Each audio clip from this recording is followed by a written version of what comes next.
আসসালামু আলাইকুম প্রিয় শিক্ষার্থীরা, আশা করি সবাই ভালো আছো। একাদশ দ্বাদশ শ্রেণীর অর্থনীতির প্রথম পত্রে বাজার সম্পর্কে আমরা গত ক্লাসে আলোচনা করেছিলাম যে বাজার অনুযায়ী দুই ভাগে বিভক্ত, একটা হলো অপূর্ণ প্রতিযোগিতামূলক বাজার আর একটা হলো পূর্ণ প্রতিযোগিতামূলক বাজার।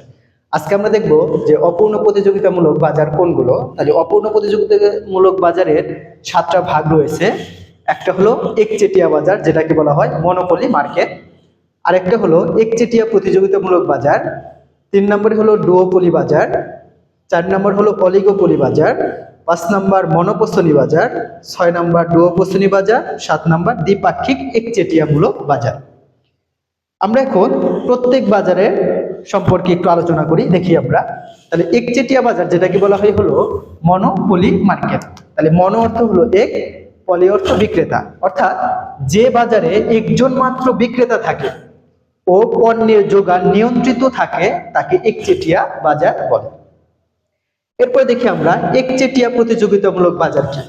তাহলে একচেটিয়া প্রতিযোগিতামূলক বাজার বলতে যে বাজারে বহু সংখ্যক ফার্ম, অর্থাৎ যেখানে পণ্য উৎপাদন করা হয় ফার্ম পৃথক মানে আলাদা, অথচ নিকটতম বিকল্প পণ্য উৎপাদন ও বিক্রয় করে তাকে একচেটিয়া প্রতিযোগিতামূলক বাজার বলে।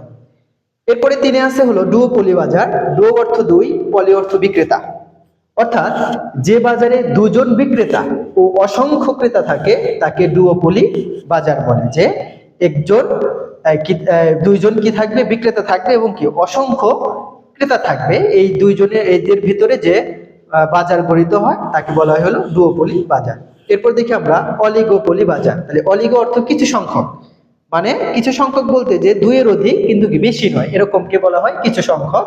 পলি অর্থ বিক্রেতা, যে বাজারে বিক্রেতার সংখ্যা দুইয়ের অধিক কিন্তু খুব বেশি নয় সে বাজারকেই বলা হয় কি অলিগোপলি বাজার।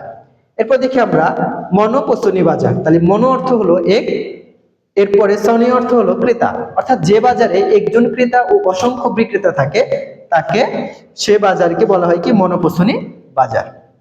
এরপরে দেখি ডুওপসনি বাজার। তাহলে ডুও অর্থ দুই, তারপর সনি অর্থ বিক্রেতা, অর্থাৎ যে বাজারে অসংখ্য বিক্রেতা থাকবে ও দুইজন মাত্র কি ক্রেতা থাকবে সে বাজারকে বলা হয় কি ডুওপসনি বাজার।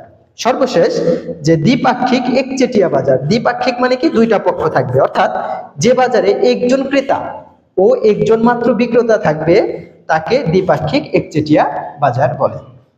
তাহলে আজকে আমরা অপূর্ণ প্রতিযোগিতামূলক বাজারের যে 7টা ভাগ রয়েছে সে সম্পর্কে আলোচনা করলাম। সবাইকে ধন্যবাদ।